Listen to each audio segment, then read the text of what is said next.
উদ্ধার হয়ে যাবে, এটা অবশ্যই শিরক। এই জাতীয় শিরক আমাদের থেকে দূরে থাকতে হবে। আর একটা উদ্ধারের কথা প্রশ্ন আসতেছিল যে আল্লাহ তাআলা দ্বিতীয় যে গুণটা, সেটি হচ্ছে, গুণ তো অনেক, দ্বিতীয় মৌলিক গুণটি হচ্ছে যে আল্লাহ তাআলা সবকিছুর উপর ক্ষমতাবান। কেউ যদি কোনো এই সবকিছুর উপর ক্ষমতাবান জিনিসটা অন্য কাউকে মনে করে, তাহলে সে কি হবে? মুশরিক হবে। যারা মনে করছে যে আব্দুল কাদের জিলানী 6টা সন্তানকেই, মেয়ে সন্তানকেই ছেলে বানিয়ে দিল, কি আপনাদের এখানে ঘটনার গল্পটা নাই? অবশ্যই আছে। তারা কোন ধরনের শিরকি লিপ্ত আছে আমাকে বলেন। যারা মনে করে যে জাদুকর জাদু দিয়া আমার সবকিছু কি করে দিবে, উল্টে দিবে, তারা নিজেরা শিরকি লিপ্ত আছে। জাদুকরের ক্ষমতা নাই। যারা মনে করে পীর সাহেব তার ইসিম দিয়া বা কিছু দিয়ে আমার সব ভাগ্য পরিবর্তন করবে, কি হবে? তারা শিরকে লিপ্ত আছে। এই জাতীয় আল্লাহ তাআলার আফআলের মধ্যে, আল্লাহ তাআলার কর্মকাণ্ডের মধ্যে শিরকে বহু মানুষ লিপ্ত। আল্লাহ তাআলার বিধানে মানুষ শিরক করে। আল্লাহ তাআলার বিধান দিয়েছেন একটা, আপনি পরিবর্তন করছেন আরেকটা। এইটা আবার, এই জিনিসটা আবার দুইটা সাইড আছে। একটা বিশ্বাস করেন যে অন্য কেউ দিতে পারে, তাহলে কাফের, শিরক, মুশরিক। আর যে আমল করেন সেটাও আরেক শিরক। যদি মেনে নেন, মনে প্রাণে মেনে নেন আল্লাহ তাআলা অন্য কারো বিধান আপনার মনে হচ্ছে ভালো, তাহলে আপনি শিরক করছেন। আল্লাহর বিধানটাকে আপনাকে মানতে হবে। দুনিয়ার কেউ বিধান দেওয়ার ক্ষমতা রাখে না। কোনো বিধান দেওয়ার ক্ষমতা রাখে না।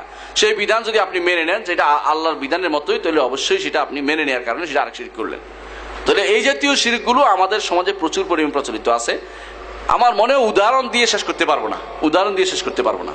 আপনারা যারা মনে করেন যে এই যে খান জাহান আলী কুমির আর আমাদের শাহজালালের ওখানে গজার মাছ, এইটা অনেক কিছু ফায়দা দেয়, অনেক কিছু করতে পারে, ঠিক না? এই জাতীয় জিনিস যারা মনে করে তারা কি মুশরিক, কোনো সন্দেহ নাই। মুশরিক কোনো সন্দেহ নেই। যারা বিশ্বাস করতেছেন এই জাতীয় বিশ্বাসে ভরা, এই ফেনীতে আছে পাঁচগাছিয়া বা অমুকখানে তমুকখানে তাকিয়ার অভাব নাই। রাস্তা রোড, ট্রাঙ্ক রোড পুরোটা তাকিয়াতে ভর্তি। কোনো তাকিয়ে তো এখন মাশাআল্লাহ নাউজুবিল্লাহ 3তলা 4তলা পর্যন্ত হয়ে গেছে এখন। মানে এটা এমন উঁচু করছে, কোনটা পড়ে আসছিল তেলসা, ডালসা, সালসা, এগুলি এখন পুরো হয়ে গেছে। মাজার, বহুতল বিশিষ্ট মাজার হয়ে গেছে। মসজিদ পাশে পড়ে আছে, কেউ তাকায় না ওইটার দিকে। তাহলে এই জাতীয় শিরকের আখড়াগুলো তৈরি হয়েছে আমাদের দেশে, যেগুলি ভাঙার জন্য আল্লাহ রসুলকে প্রেরণ করা হয়েছিল। রাসূলুল্লাহ সাল্লাল্লাহু আলাইহি ওয়াসাল্লাম আবুল হাইয়াজ আল আসাদিকে, রাসূলুল্লাহ আলী রাদিয়াল্লাহু আনহু আবুল হাইয়াজ আল আসাদিকে বললেন, ইয়া আবুল হাইয়াজ আল আসাদি, আমি তোমাকে পাঠাবো না এমন কাজে, যে কাজে রাসূলুল্লাহ সাল্লাল্লাহু আলাইহি ওয়াসাল্লাম আমাকে পাঠিয়েছিলেন। বলে সেটা কি? বলে যত কবর, উঁচু কবর দেখবা সব সমান করে দিবে। মুসলিম শরীফের হাদিস, মানুষ বানানোর কথা না, আমি কোনো বানাচ্ছি না কোনো কথা, সম্পূর্ণ মুসলিম শরীফের হাদিস দেখেন আপনারা, যে উঁচু কবর দেখলে সেটাকে সমান করে দিবা, আর কোনো মূর্তি দেখলে সেটাকে মিটিয়ে দিবা। এই দুইটি কাজ আমাদের অহরহ হচ্ছে এখন। অথচ এই জাতীয় আলেমের তৈরি হয়নি, মুজাহিদের তৈরি হয় নাই। মুজাহিদরা জিহাদ করে মানুষের মারিয়ে ফেলতেছে, শুধু জিহাদ করে মানুষের মারিয়ে ফেলতেছে। ওই জাতের জায়গা নাই, যেখানে দরকার এটা করবে না কেউ। মানুষ মেরে ফেলতে পারলে খুশি।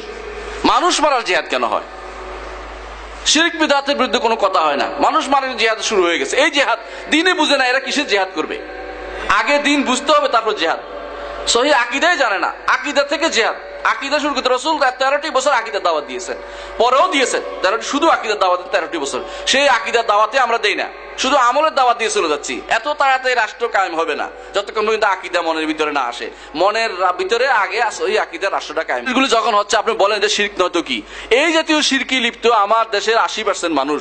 এদেরকে তাওহীদের দাওয়াত না দিয়ে আপনি এত তাড়াতাড়ি ইসলাম কায়েম করে ফেলবেন না, এত তাড়াতাড়ি ইসলাম কায়েম হবে না।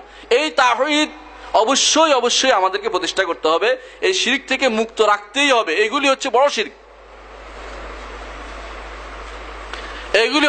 শিরক, এই শিরকগুলো থেকে আমাদের বেরিয়ে আসতে হবে। যখনই দেখবেন, আপনার আমার দায়িত্ব হচ্ছে এদেরকে শিরক থেকে বের করে নিয়ে আসা। যত কষ্ট হয়েছে না মুহাম্মদ রাসূলুল্লাহ সাল্লাল্লাহু আলাইহি ওয়াসাল্লামের? একজন বলছে তোমার সাথে কথাই বলবো না।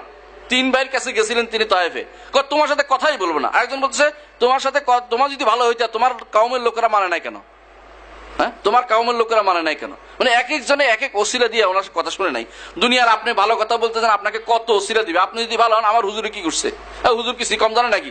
হুজুর দেখছেন না, হুজুর আল্লাহর রহমতে এত বছর ধরে আমাদের এলাকা, আপনি কি কোত্থেকে আসেন আবার নতুন করে? একটু ভেজাল লাগাবে। এই জাতীয় জিনিসগুলো আপনাকে বলবে, কিন্তু আপনার দাওয়াত বন্ধ হওয়া যাবে না, আপনাকে কঠোর হওয়া যাবে না, এটাও বড় কথা। আপনাকে হিকমত অবলম্বন করে দাওয়াত দিতে হবে, যেভাবে দাওয়াতের কথা একটু আগে আপনার আলোচনা, কিভাবে দাওয়াত দিতে হবে।